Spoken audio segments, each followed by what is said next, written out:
The Xarnathians arrived without ceremony, their colossal ships sliding into Earth's orbit like predators stalking a wary herd. Humanity's leaders watched the broadcasts in silence, their faces etched with the gravity of the situation. The Xarnathians were no ordinary visitors. Known across the galaxy as apex predators, their reputation was built on domination and conquest.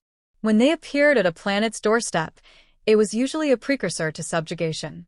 Earth, however, was different. The Xarnathians hadn't come to destroy, they'd come to negotiate. Humanity possessed a rare mineral, cryolium, used as a vital energy source. With Earth holding the galaxy's largest deposits, the Xarnathians couldn't simply take it without risking interstellar conflict.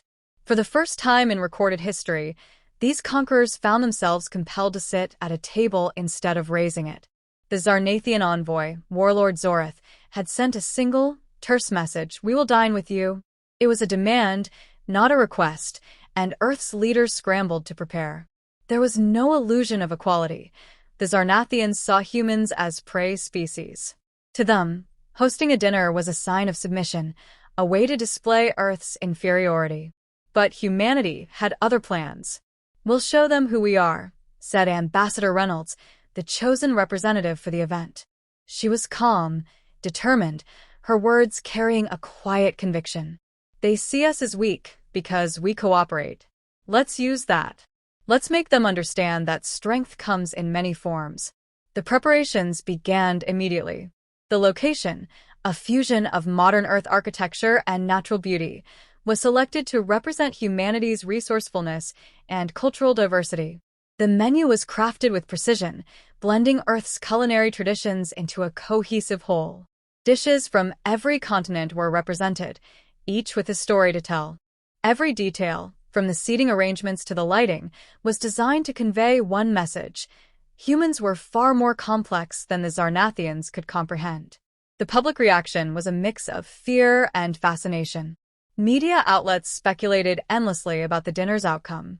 Was this humanity's last stand, or the beginning of a new era? Citizens argued in cafes and living rooms, but deep down, everyone understood the stakes.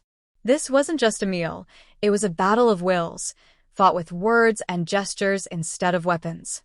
When the day arrived, Earth's atmosphere crackled with tension.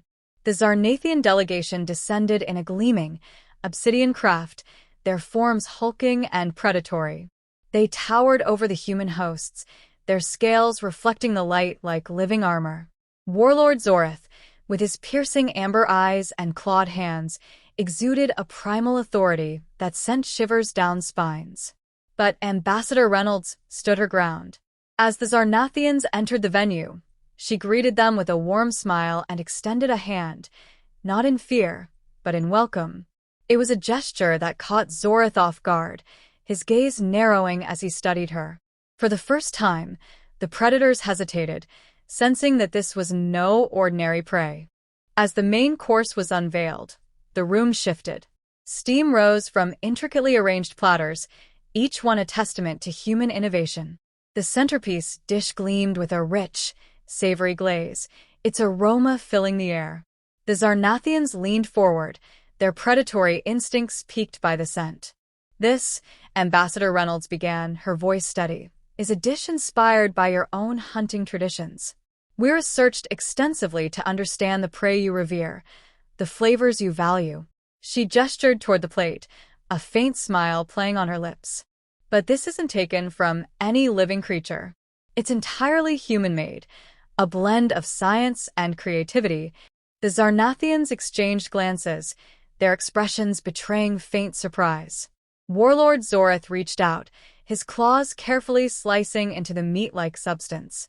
He lifted it to his mouth, his sharp teeth tearing into it with deliberate slowness. The room was silent as he chewed, his amber eyes locked on Reynolds.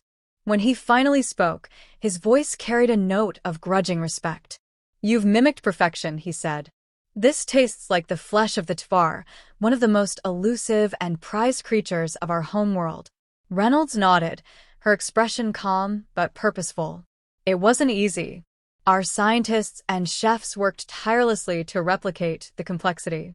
We wanted to show you that we understand the value of effort, of creating something extraordinary from nothing. Xarnathians' claws tapped against the table, a low rumble emanating from his chest. You emulate strength, but mimicry is not the same as mastery. That's true, Reynolds replied evenly.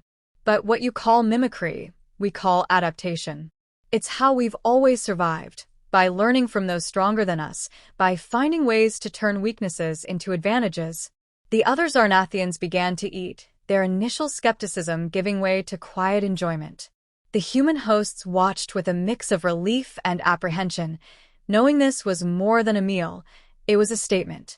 Reynolds leaned forward slightly, her tone sharpening. Strength takes many forms, warlord. You see dominance in the hunt in physical power.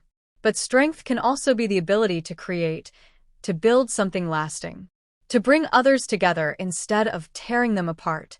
Xarnathians studied her, his gaze calculating. You speak boldly for a species so young, so fragile. We are fragile, she admitted. But we endure. That's what makes us dangerous, warlord. Fragility forces us to innovate, to prepare for threats before they arrive. It teaches us to be resourceful in ways that those who rely on brute strength often overlook. A low growl of acknowledgement escaped Xarnathians. The Xarnathians were no longer merely assessing the food or the setting, they were evaluating the humans themselves. Each word Reynolds spoke seemed to shift the balance of the interaction, her steady confidence disarming the predators in a way no weapon could. For a moment, Xarnathians' lips curved into what might have been a smile. You are unexpected, ambassador. Perhaps there is merit in endurance, after all. Reynolds inclined her head, the faintest trace of triumph flickering in her eyes. Unexpected can be powerful, warlord. It's the one thing no predator sees coming.